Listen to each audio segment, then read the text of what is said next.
परिवार के लोगों की क्या मांगे थी और क्या क्या मांगे पूरी थी? देखिए, परिवार की जो मांगे हैं उनमें एक तो आर्थिक सहायता को लेके है, और उनके क्योंकि 2 बच्चियां और 1 बच्चा है और सभी स्कूल गोइंग बच्चे हैं, तो उनकी पढ़ाई को लेकर और उनकी आगे की नौकरी के लिए उन्होंने डिमांड्स रखी हैं।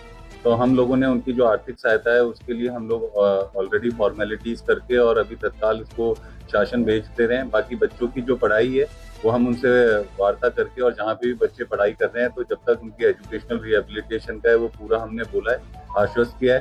सुरक्षा की मांग की है, वो तत्काल उन्हें मुहैया करवा दी गई है। और अगर कोई भी परिवार में ऐसा व्यक्ति है जिसको आसपास हम लोग किसी भी रोजगार से जोड़ा जा सकता है हमारे यहाँ पे जनपद में, तो वो भी हमने उनको बोला है। वो जिसका भी नाम देंगे उसको हम यहाँ पे अपना एक रोजगार या फिर सेल्फ एम्प्लॉयमेंट के लिए जो भी कार्य करना है उसको भी हम लोग आगे बढ़ाएंगे।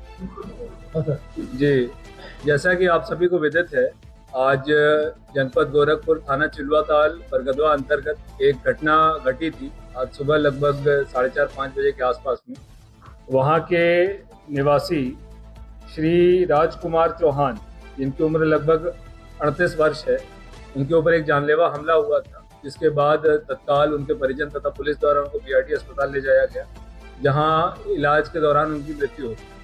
इस संबंध में वहां पर जाकर परिजनों से संपर्क स्थापित करते हुए उनसे तहरीर प्राप्त की गई। तहरीर में परिजनों द्वारा गांव के ही 8 अन्य लोगों को नामजद किया गया था। उन सभी 8 अभियुक्तों को पुलिस द्वारा अपने गिरफ्त में लेकर उनसे पूछताछ की जा रही है। इसके बाद वहां पर लगे सभी लगभग 8 सीसीटीवी कैमरों का अवलोकन किया गया। उसमें 2 सीसीटीवी कैमरों में उसी गाँव के 2 युवक, राज चौहान पुत्र रामचंद्र चौहान और विपिन यादव पुत्र विजय बहादुर यादव, ये दोनों बरगदवा के ही रहने वाले हैं और मिट्टी की डंपर के चालक हैं दोनों। इन दोनों का फुटेज पुलिस को प्राप्त हुआ।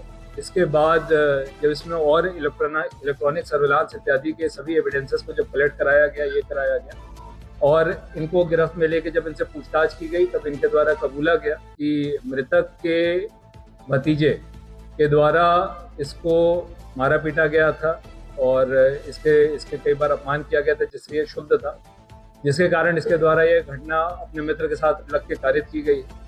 इसमें इसके द्वारा फायर आर्म का यूज़ करना तथा एक धारदार हथियार से कई बार मृतक के ऊपर प्राणघातक हमला करना ये बताया गया था। पुलिस के द्वारा पोस्टमार्टम की कार्रवाई डॉक्टर के पैनल और वीडियोग्राफी में कराई गई। पोस्टमार्टम में 11 जगहों पे घाव आने की बात दिखी, जिसके आधार पर इन दोनों अभियुक्तों से कड़ाई से पूछताछ करते हुए इनकी जो कन्फेशनल स्टेटमेंट है उसको दर्ज करते हुए इसमें अग्रिम विधिक कार्रवाई की जा रही है। इस पूरे मामले में पुलिस द्वारा 8 टीमों को लगाया गया था। साथ ही इसमें परिजनों द्वारा सुरक्षा की भी मांग की गई है, जिसके अंतर्गत परिजनों को पुलिस की सुरक्षा भी दी जा रही है और इसमें विवेचना प्रचलित रखते हुए शेष इन 2 अभियुक्तों को गिरफ्तार करते हुए इनसे पूछताछ करते हुए अन्य अभियुक्तों के बारे में भी गहनता से जांच की जाए। देखिए, सीसीटीवी फुटेज में क्लियरली 2 अभियुक्त इसमें जाते हुए दिखाई दे रहे हैं और जिनके द्वारा ये पूरी घटना कारित की गई, उनके द्वारा पूरा घटनाक्रम बताया गया है। और इसके साथ साथ बाकी परिजनों द्वारा 8 लोग जो उसी गाँव के बरगदवा गाँव के रहने वाले हैं, उन पर भी आरोप लगाया गया है। उनके सीसीटीवी फुटेज में सीडीआर में तो उनकी इस वक्त डायरेक्ट इन्वॉल्वमेंट नहीं दिखी है, मगर उनके बारे में भी कायदे से विवेचना करते हुए सभी बिंदुओं पर गहनता से विवेचना की जाए। परिवार के लोग राजनीतिक वजह से इनकी हत्या हुई है तो क्या?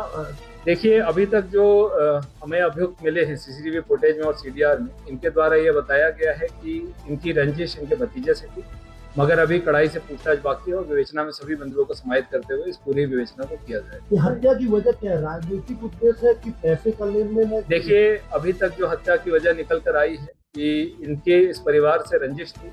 ये जो लड़का है इसमें राज चौहान और साथ इसकी उम्र लगभग 18 वर्ष है और दूसरा अभियुक्त विपिन यादव पुत्र विजय बहादुर यादव, इसका 2 पुराना मुकदमा भी है, इसका आपराधिक इतिहास भी। इन दोनों के द्वारा ये घटना कारित करना बताया गया है और कबूला गया है और इसके पीछे अगर किसी का और अगर इस पर इन्वॉल्वमेंट हो तो उसे गहनता से विवेचना करते हुए उसको क्लियर करें। जब परिवार में जितने लोगों का नाम लिखवाया था, क्या उसमें सारे लोग आरोपित थे? देखिए, अभी तक परिवार ने 8 लोगों को नामजद किया था। उन 8 पे विवेचना प्रचलित है और उसमें सभी लोगों को समाहित करते हुए विवेचना को कंप्लीट किया। सर, परिवार में क्या क्या डिमांड रखा था?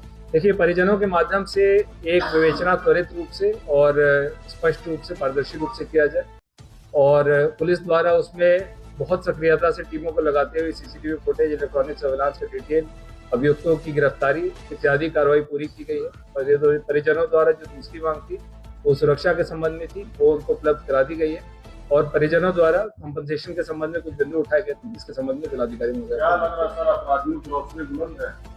इस तरीके से नृशंस हत्या किया जा रहा है, छात्रों से इतनी बार बोला गया। देखिए, इस संबंध में आप लोगों के स्तर से टिप्पणी किया जाना ज्यादा उचित होगा, मगर देखिए इम्पोर्टेंट बात यह है कि जब भी हमारे पास कोई घटना आती है तो कितनी सक्रियता के साथ, कितने ऑब्जेक्टिवली और कितने इलेक्ट्रॉनिक और टेक्निकल एविडेंसेस को लगा के हम उस योजना को आगे बढ़ा सकते हैं और आने वाले समय में भी अपराध प्रिवेंशन के लिए, क्राइम प्रिवेंशन है, उसके लिए भी विभिन्न कदम उठाएंगे।